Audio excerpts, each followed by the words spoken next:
Bom dia, meus amados. O vento está soprando forte sobre a sua vida.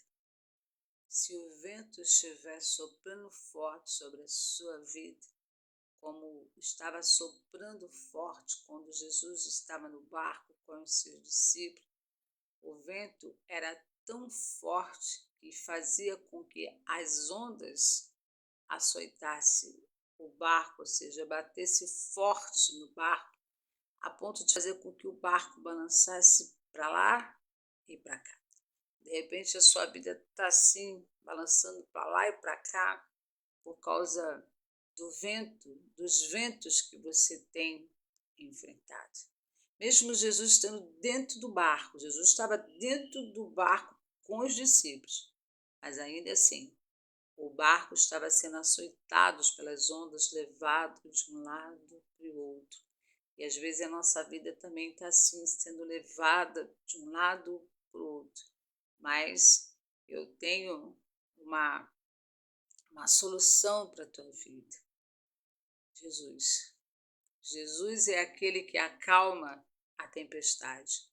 Mas você vai dizer, mas Jesus já está no barco da minha vida, como estava no barco com os discípulos, mas ainda assim a tempestade estava forte. Mas Jesus, ele se levantou. Quando os discípulos clamaram por ele, chamaram por ele, dizendo, mestre, o senhor não se dá conta que nós estamos perecendo? O senhor não se dá conta que nós vamos acabar e morrendo? Porque Jesus ele estava no barco, mas Jesus ele não estava desesperado, não. Jesus ele estava dormindo.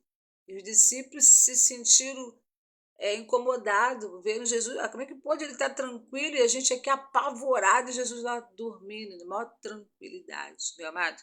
Quando ele se levantou, logo ele estendeu as mãos, ele acalmou aquela tempestade. Então, acalma o teu coração, clame, chame como os discípulos fizeram. E Jesus acalmou aquela tempestade. E Jesus ele vai acalmar essa tempestade da tua vida mediante a tua fé. Não seja como aqueles discípulos que estavam no barco como Jesus, que tiveram que ser repreendidos porque temeste homens de pequeno, ou seja, de pouca fé, porque tiveram medo. Não tenha medo.